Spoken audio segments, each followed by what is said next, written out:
p.m. Maureen Gilbert. Yes. Carlos Burton. Yes. Dion Latham. Francie Miller. Yes. Kenna Johnson. Yes. Chelsea Leppelman. Dale Schneeman. Yes. All right, so I'd like to welcome everyone here this evening. Of course, we know it's a unique meeting that we're going to be having tonight. Just want to maybe share just a few thoughts here. We are going to be discussing a lot about the plan for reopening here at our school district. Just to remind you, as you've read in the paper, a lot of different districts are doing different things, different ways, and they've all come out and said, you know, this is our plan. It's a fluid plan because we realize that we have entities above us that are dictating our regulations and the way that we can do things. You have the CDC, you have the Illinois Public Department of Health, you have the Illinois School Board Association telling us that as well, and also our governor of the state of Illinois. So whichever direction we do end up going as a district, just remember it is fluid, and things could change through the semester as well. But you'll definitely hear from us and know that we're going to have the best interest for the students and your children here, whatever we discuss tonight. We do have a time here for opening remarks, and we just want to remind you to keep them to 5 minutes if you can. And that way, we thought about holding the remarks until we have our discussion in the board meeting, but we thought maybe some of you may need to leave, so we want you to at least be able to say your remarks for the board to hear. I think I want to start here. I have here is Leslie. Okay, You want to come?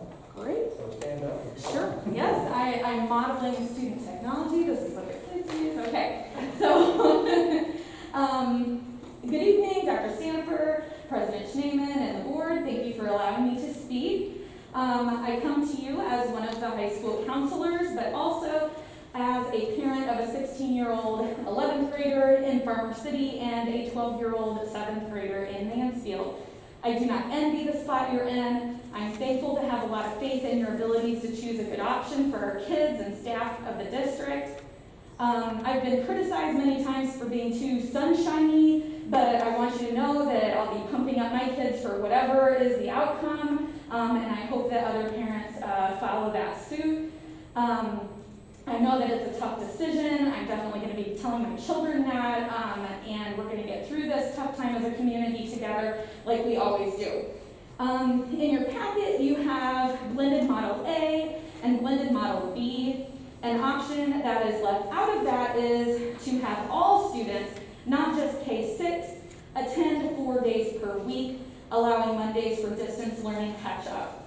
I speak only for myself, not as the whole high school staff by any means, but I have spoken with several high school teachers, and we're having a hard time wrapping our brains around the 2-day per week schedule with blue days and silver days. The planning for that would be tremendous and very difficult. In general, I believe that we would prefer 2 days over 0 days, but ideally we would like to be with our students 4 days per week if we are allowed to meet with them at all. I am no epidemiologist, but I don't think that we will see a huge difference in our infection rates, whether the kids are going to school 2 days or 4 days. So many families have kids in multiple buildings. Kids hang out together when they're not in school, and some students with special ed needs will be mingling with both blue groups and silver groups. The 2-day per week plan is one of those things that looks really good in theory, but would be so very difficult to manage in person. I believe that we will be forced to go to all remote learning sooner rather than later, if only a few teachers test positive and have to quarantine for a minimum of 14 days. We will be out of subs very, very quickly. Let's maximize the time we have together before we are forced home. If we are going to go to school, let's go to school. It is my understanding that Monticello is going with all students as well as GCMS. IHSA lists Monticello as having 511 students in their high school and GCMS with 320. We are right around 200 students. We can definitely do this. Additionally, if we are forced to go to all remote learning, I ask that we consider the possibility of having the schools open with supervision for students who may need extra help and who may be able to work on some of the hands-on activities in industrial technology, art, sewing, ag, etc. That would be a great option for PSRPs to keep working, supervising students. Older kids could even help younger kids if groups were blended. One of the great things about our district is the wide variety of courses offered and the small class sizes. We also have great facilities. In this building alone, our classrooms are large. We can fit 20 kids in each classroom with a desk and still have 6 feet between kids. Most, but not all classes have 20 students or less. Extra large classes such as study halls could be relocated to other rooms of the old gym, set up with like 1 kid per table, etc. What I'm saying is we can do this with full capacity. In summary, please consider allowing all students to attend 4 days per week with a 220 schedule, leaving Monday and after 220 for extra planning needed for the inevitable switch to full remote learning and contact with students who are not able to attend. Please also consider allowing the buildings to be open to students in some way during full remote learning.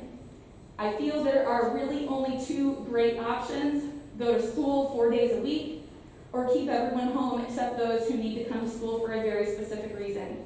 I can wholeheartedly support either of these options. Thank you very much for letting me speak, and I appreciate your hard work with this. Thank you.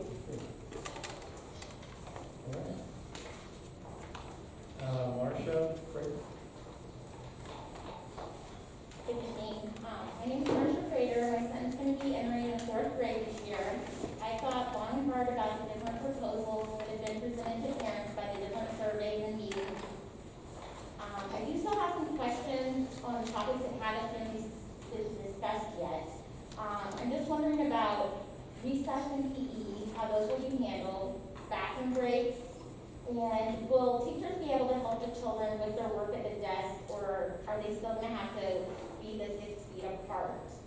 I'm also wondering if all the rooms have proper air circulation, the HVAC systems that are working properly, and what will be the procedures if a teacher or a classmate does test positive. I would like to say, though, that I've been teaching at a private school during this entire pandemic. I teach a class of 3-year-olds. At the beginning, we only had 4 students. Phase 2, we had 8 students. We're at 12 now, and in 2 weeks, we'll be at 16. I work 8 to 5, wear my mask as soon as I enter the property. The only time that we're allowed to take it off is at our lunch hour, and we have to go to our car. We take temperature checks as all the staff and every single student as they enter the building, and we actually all change shoes as well. Like I said, we have 3-year-olds. The 3-year-olds all wear masks. They do this for the entire time they're at school, aside for recess, lunch, and nap time. It's uncomfortable, yes, but we get used to it. We all do it because we want to be at school, we need to be there. We have changed a lot of what we normally do in our classroom, but we've made it work. And we've had 0 cases of COVID. And like I said, we've been open this whole entire time since the pandemic. I know that there's a lot of scared parents out there who don't want to send their children to school at all, and I really do get that as a parent.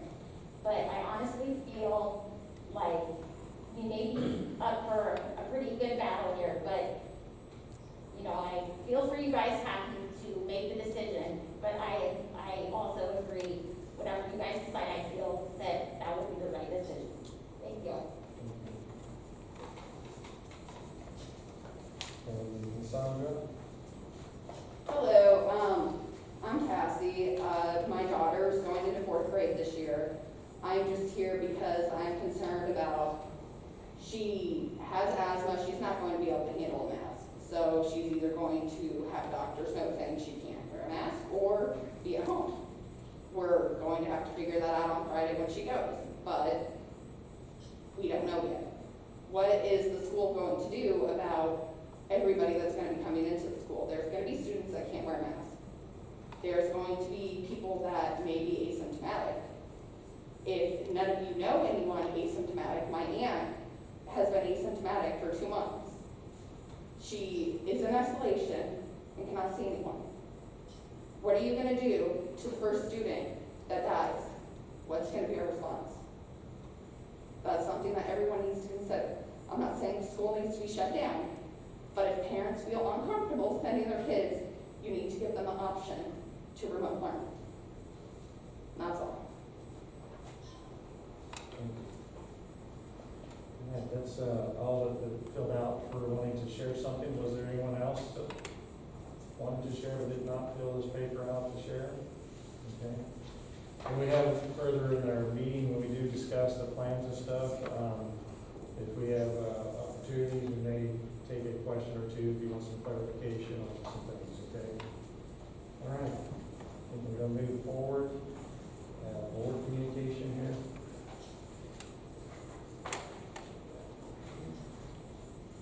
I think that the only thing is that the training the board has scheduled still for the, was it 29th?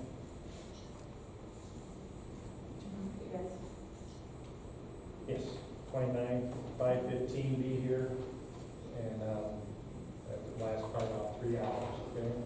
If you can't come, please let us know. All right. I think that was all there was on the board communications.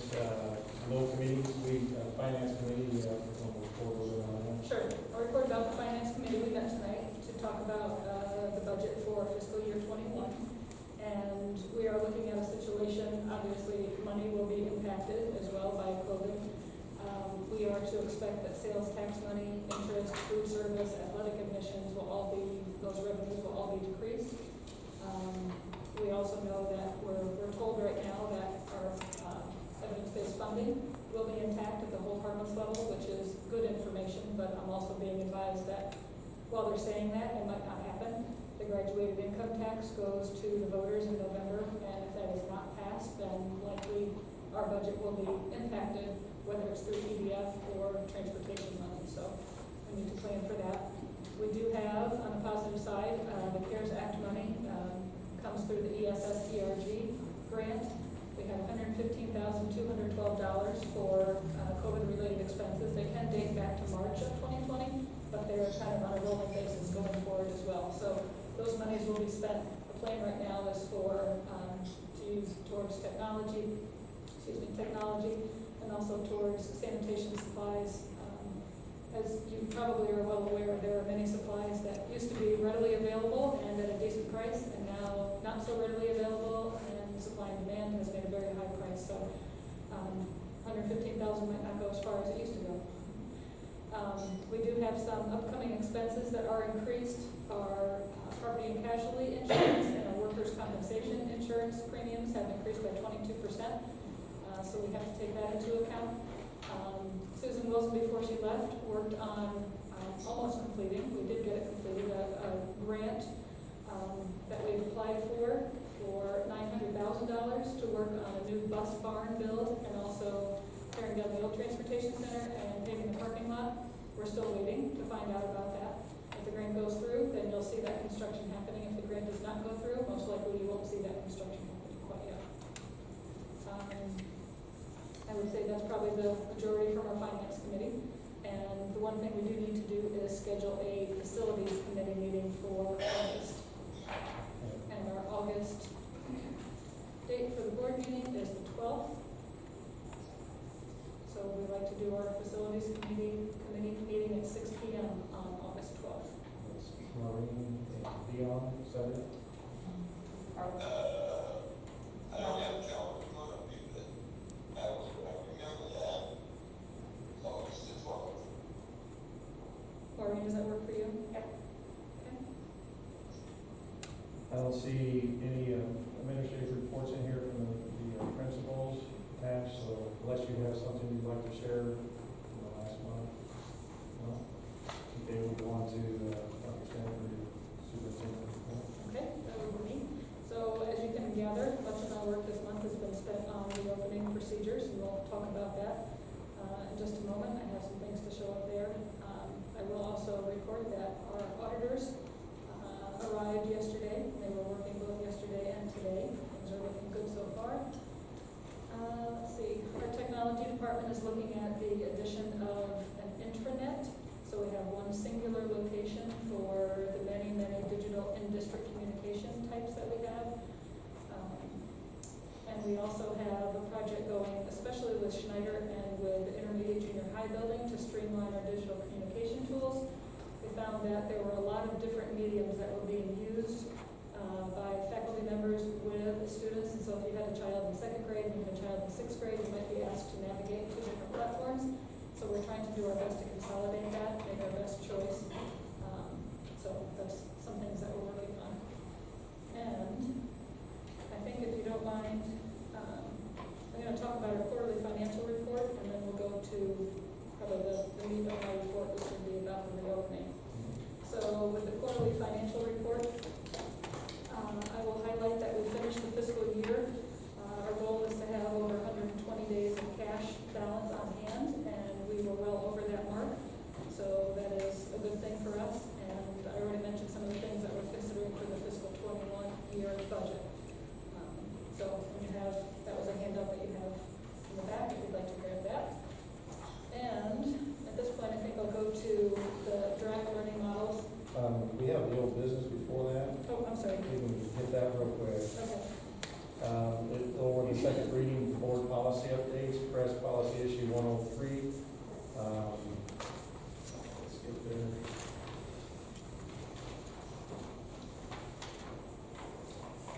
I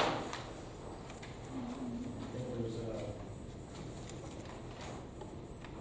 there wasn't anything, the update was sent to Chelsea and Ken on 4/9, was presented as the first reading to make board education meeting, so this is something we can move on as a motion to approve the policy.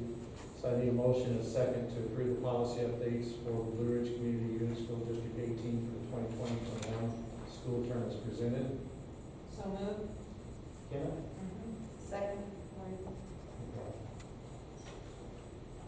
Francie Miller, Yes. Maureen Gilbert, Yes. Carlos Burton, Yes. Dion Lathrop, Yes. Kenna Johnson, Yes. Chelsea Leppelman,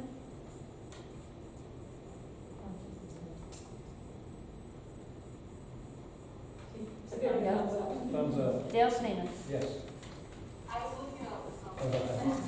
Now we can move into new business and. Okay, first we'll talk about, we have a nursing position that has been posted on our website for some time now. It's open until filled. It's for the position that covers the Farmer City campus, so that would be both this building at the high school and Schneider Elementary. We have been unable to fill that position, and we have previously been working with Gibson Area Hospital for contracting out those services, and our 3-year contract is expired with them, and they have offered a new contract.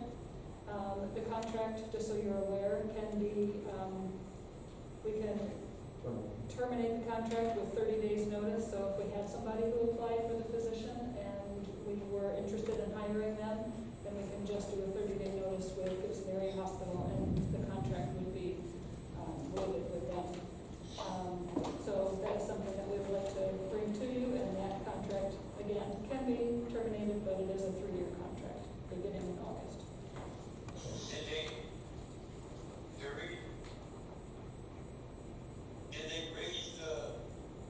they raise their rate? Is that why we can't find somebody to stay there? Rate, what rate? Or, well, the contract, I mean, their contract price. The contract, the person who accepts the position will be paid $35,000. The contract was a 3-year contract, and it was expiring because we had fulfilled our 3 years with them. So it was time to renew Okay. the contract. Okay. So then if we need to, we can just redo the contract for 3 years at that same price? That's what we're asking for the motion right now. If we want to approve that contract for 3 years at $35,000 each year, but with the assurance that if we do find a nurse to be hired by the district, that we can terminate the Gibson contract within, or with a 30-day notice. Okay. All right, Any questions? I need a motion and a second to approve, motion and a second to approve the 3-year contractual agreement with the Gibson City Area Hospital with a cost of $35,000 per year, which can be terminated with 30 days of notice. Motion, what was that? Dion motion. I'll second. Maureen? Francie Miller, Yeah. Chelsea Leppelman,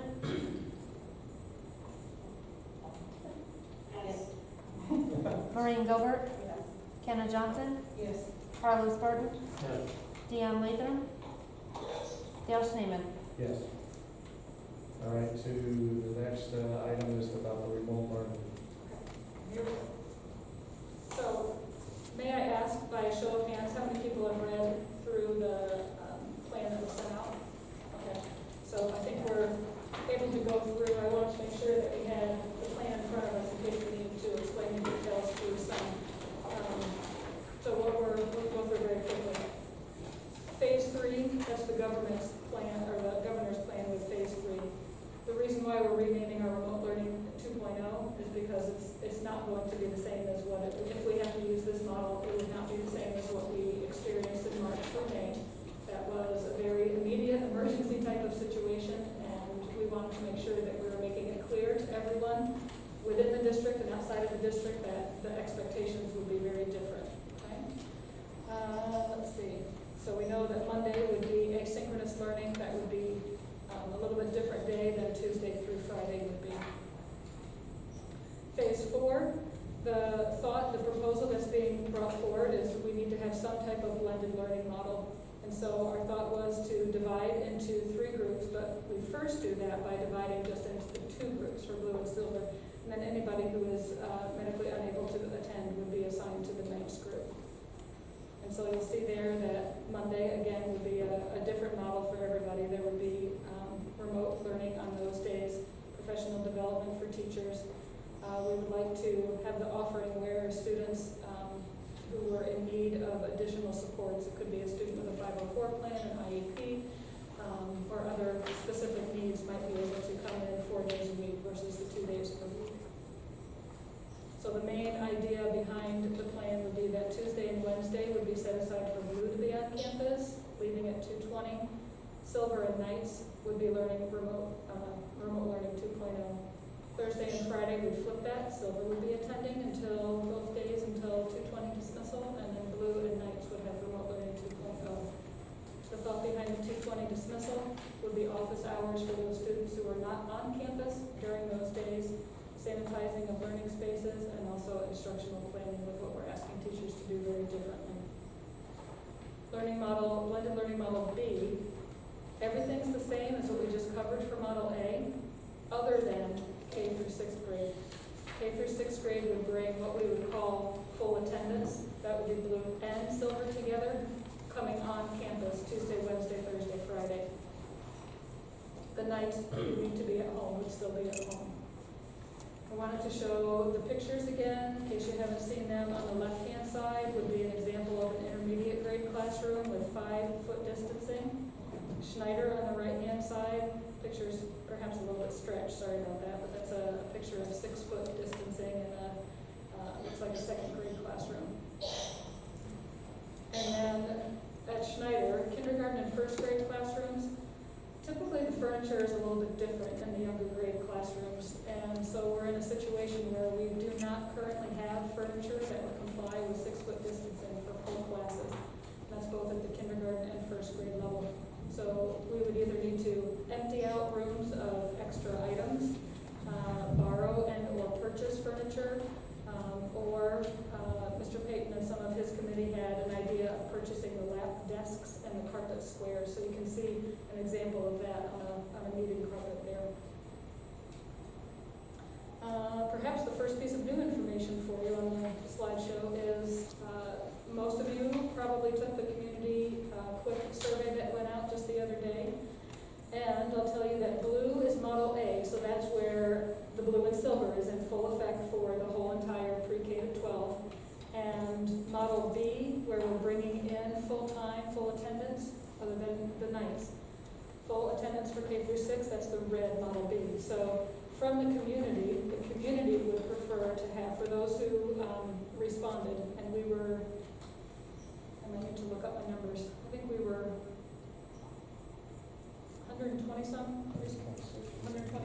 responses that were included in this.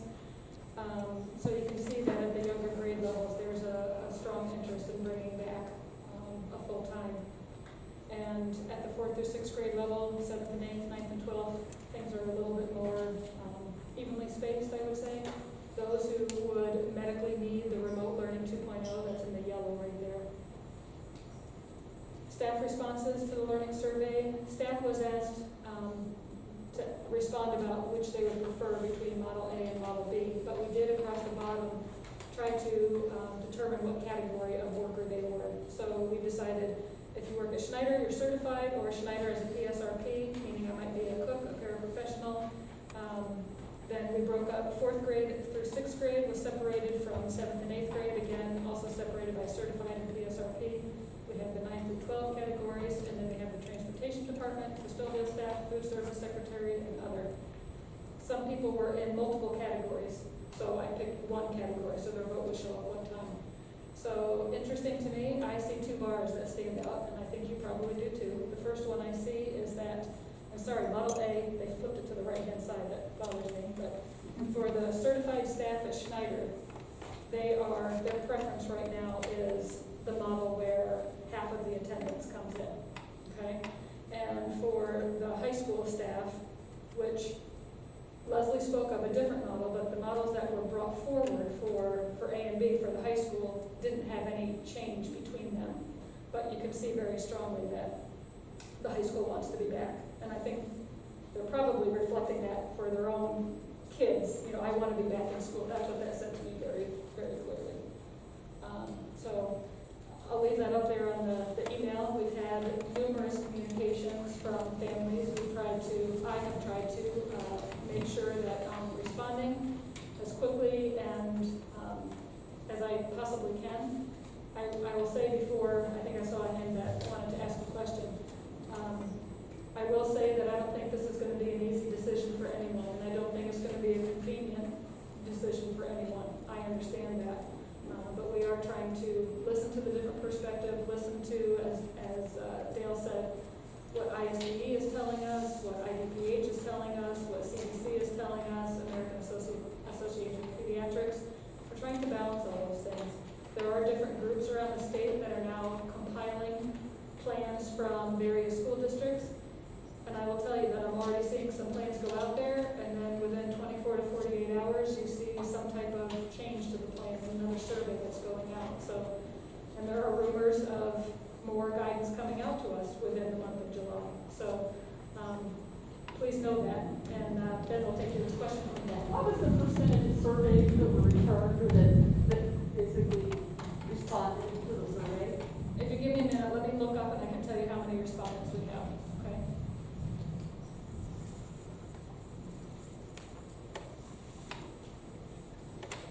So this time I wanted to open it up so the board could have a chance to kind of communicate and share some thoughts with where you're seeing things at this point. On the 2.0, remote plan 2.0, my question was, during those who are staying home, the nights who are part of that, when actually will they be having interaction with the teachers?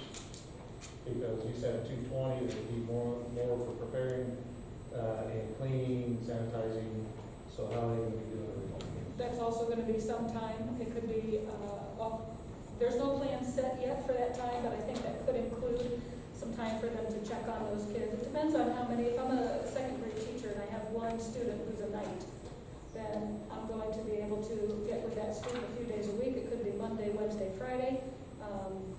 The days that are blue, Tuesday and Wednesday, would be in person.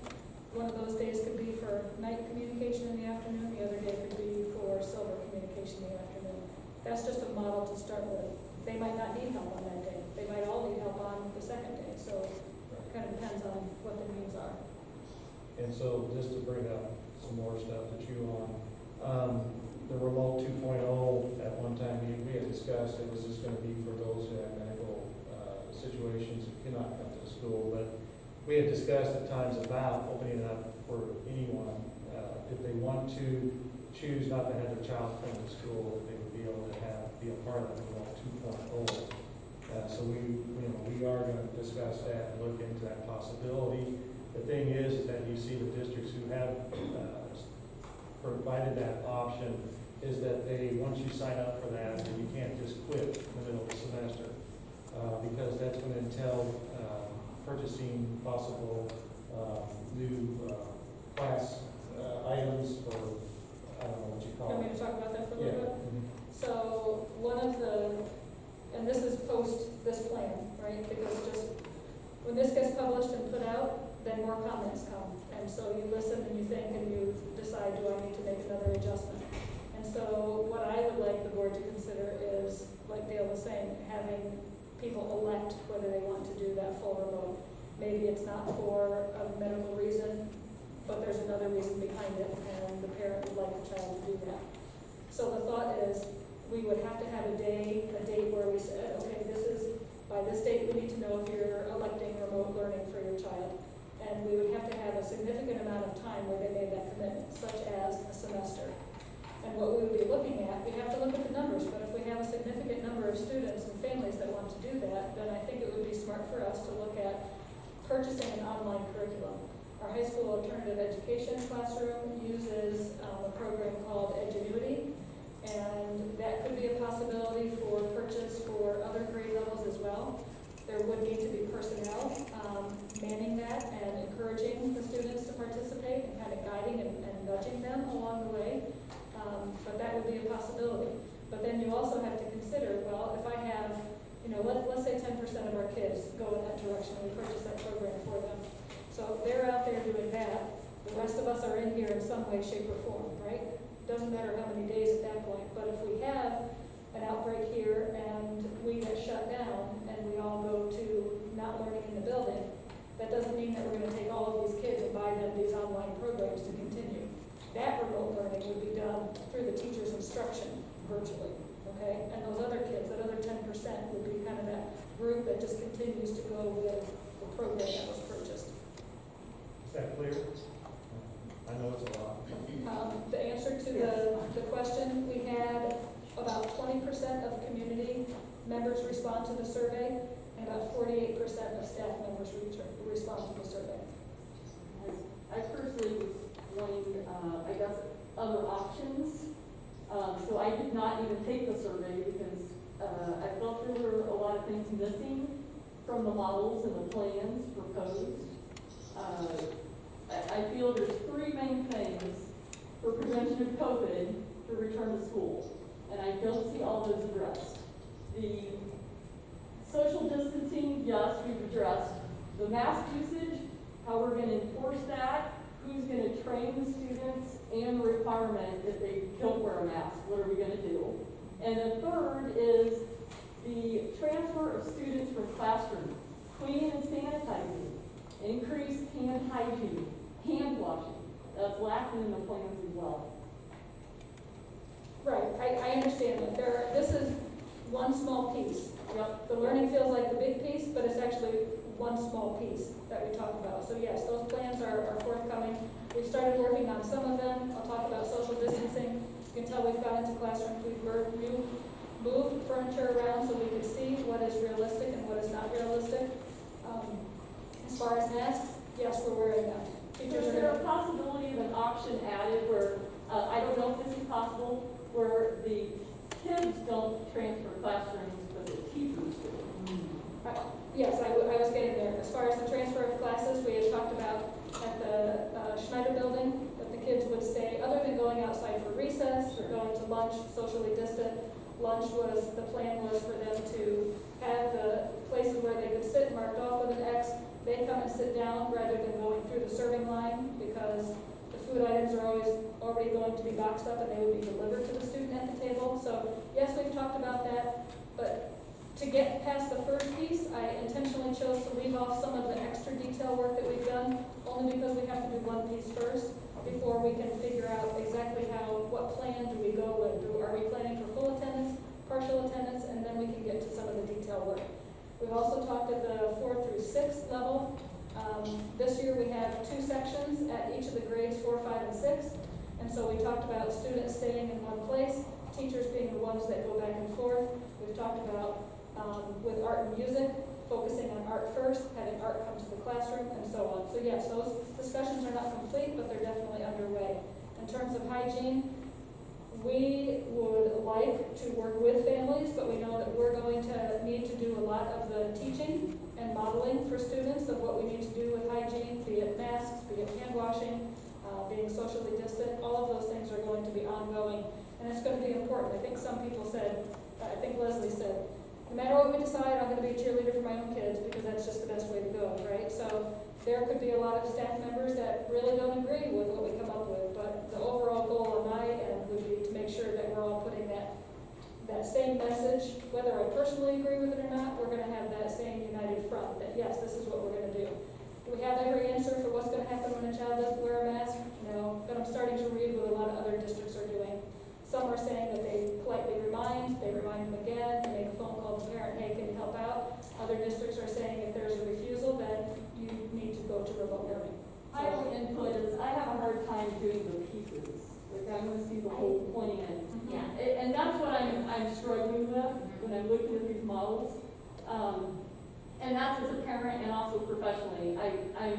I'm looking at the overall picture when I'm looking at these written guidelines that the schools and daycares, and I'm reviewing them every day, hundreds of them. And I need the whole picture before I can approve a model. Fair enough. Yeah, I was just gonna say the same thing, kind of, I feel like a lot more parents would have filled out that survey, and I understand where you're coming from, saying that you're doing the big model. But just like my questions, I kind of wanted to know before I did choose if I wanted to send my son 4 days versus the 2 days. I wanted to know more about what's recess gonna look like, what's PE gonna look like, what's the teacher helping him gonna look like? Is it gonna be her at the desk or her next to him helping him with his question? Because that's gonna, be what I decide if I'd like my son to come. 4 days, the social distancing part, or the 2 days, how's the bathroom breaks, the drinking, the lunch, and I do think that, if you put those smaller pieces in, parents would have probably answered the survey a little better, because I've seen on Facebook many questions about that kind of thing. Well, I think whether it's whichever model you go with, you're going to be doing the same things as far as implementing how you're going to do the mask and everything. So the model itself is mainly the plan that we're going to come back to school with. All these things you're asking about is going to be whether it's model A, model B, or if they come up with another one. I'm hearing what you're saying. Well, if they go 2 days, you're still gonna have PE in those 2 days, you're still gonna have, or you're not gonna have, is PE gonna be in just 2 days and you're not gonna have the more, the math and, I hope if it's just 2 days, I really hope that, my son would get more beneficial things than, I know PE is a beneficial thing, but I really would hope those 2 days are more spent with Well, in that that was the classroom. question. The concern was, and you heard it from other districts, you read it in the papers, is just how much is my child going to get in 2 days and then have all those other days off, and they come back and they've forgotten what they learned in those 2 days. And so a lot of it's going to be repetition, and that's a good point, it's a valid point. The thing with another concern was with the Snyder School was the idea that if you're having a mask on, they're developing how to read, how the speech, vocabulary, how are you going to do that with a mask on? The teacher's going to have to be able to verbalize and show them how you say things, and at one time they talked about allowing for the clear face mask that the teachers could wear so that the students could actually see pronunciations and things. And then I think another rule came out, so you couldn't use the face mask. So now, there's so many things that, it's just so fluid. The main thing is, we're told the schools need to be open in fall for the kids to come. And every school is supposed to have a plan to allow that to happen. And so that's our main thing here tonight, is to figure out, okay, which one do we want to start with? And we're going to tweak it. I guarantee it's going to be tweaked as we go along. And it may not be perfect. And we may go back in the middle of the semester and say, you know what, this isn't working. We're going to go back to model A or B, whichever one we don't decide on. And we do ask for your patience. and that as parents. And by all means, continue to send emails with your ideas, observations, what you see taking place. The concern is for this, the extreme concern is for the health of the staff and the children here in the school. But when you leave the facility here and you go out in the public and you see these same individuals not wearing a mask, not taking care of, being respectful to other people, then it's very hard for us to sit here and make a hard decision that's going to impact a lot of families' lives. And then the community's not going to stand behind that and help support that. So, I mean, you as a voice can help that too. And if you see that abuse or people who aren't taking it serious, and just remind them this is serious. People say, oh, it's the same thing as the flu. More people, no, it's not the same thing as the flu. We know how to battle the flu. There's medicine you can take for a flu. With this pandemic, with the COVID-19, there's nothing really out there yet that they found that can really fight against it and keep someone from getting it at the moment. So that's the biggest difference between just a normal flu and a cold and what we're dealing with. And we don't want to be the district that has to be the example for something drastic taking place for everyone else to learn from. I think we're going to find some models from other districts once this gets started in the fall, and we're going to look at it and we say, man, that's working great. Maybe we need to reassess what we're doing here. Let's get back, let's go try something what they're doing that seems to be working. Or others may follow us, copy what we're doing. The emails that come in, I can't speak on the other board members. I've read every email, and there are some that are like 3 pages long. And sometimes you have to really read through it, but there are a lot of good ideas. And you can ask Hillary, I've been emailing her back, hey, I like what this person said, I like what they said. Are you reading those that go to that email address? Yes. Okay. Yes, she sends us almost a daily record of all the emails that she receives with her responses back to you. And kudos to her, because I wouldn't have enough time in the day to do that. I mean, you're getting the responses back either that day or the next day, and if you don't get one back, let us know, because there's so many of them coming in that you might get overlooked or something, so we do appreciate that. But anyone else on the board like have a question, or maybe you had some thoughts? So I have a question about remote learning. Will that be asynchronous or synchronous? Like for so Blue's attending and Solar's supposed to be remote learning. Will they be synchronous? So they are they're gonna have math at 8:30 or whatever time math is. They are expected to be online at 8:30 in that class at the same time. So they're learning the same stuff, but there's no break in like what's being taught. So what we had decided with remote learning 2.0, it's different by the grade level because of how many students you're assigned, right? So when you're talking pre-K through 3, you have your classroom teacher. So that teacher is able to have a short synchronous meeting and say, okay, my kindergarten class is going to hop on at 8:30. They might decide that their kindergarten class is going to hop on again at 11 o'clock in the morning because they have the flexibility to do that. When you get to 4th and 6th grade, 4th through 6th grade, you have two core teachers for the grade level.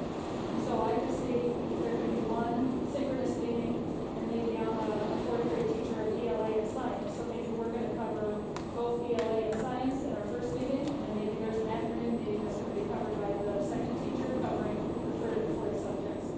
When you get to 7 and 8, 7 and 8 is set up just like in high school. And we have talked about how do you make sure that everybody can have access to everyone. If I have English first hour, if English 1 is offered first hour, and it's also offered second hour, it would be tempting for the teacher to say, everybody hop on and do English 1 first hour. Well, what if a kid who had English 1 second hour has a very specialized science class first hour? So there has to be some structure to it, so everybody can get to every teacher, and every teacher can get to every student. So yes, we have the thought of setting up a schedule where this is first hour time. Everybody hops on at 8:30. Doesn't mean we're going to go for the full length, but everybody's going to hop on at the same time. Okay, so That answered my question. I have a really good question.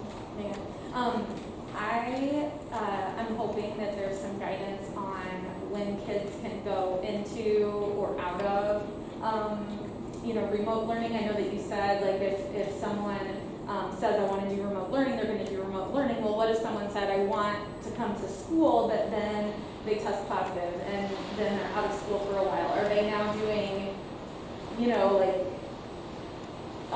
remote learning led by the teacher? Or are they jumping onto that, that online curriculum? That would be by the teacher. Okay, just thinking from a scheduling point of view, we need them to. Edgenuity is not going to be, that's the chosen method. If we need to purchase something, if we choose to go that way, Edgenuity is not going to be a real easy in and out, seamless thing to what we have offered the person Correct. here. So if I make the decision for my child at the beginning of August, and I want to be a remote learner at least for a semester, and we decide to go to Edgenuity, then that's where they're going to stay and live. And then everybody else, if we get thrown into a phase 3 and we have to do remote learning, it's going to be the teacher-led district curriculum. Do those people who opt to do remote learning, can they opt to do remote learning with the teacher though?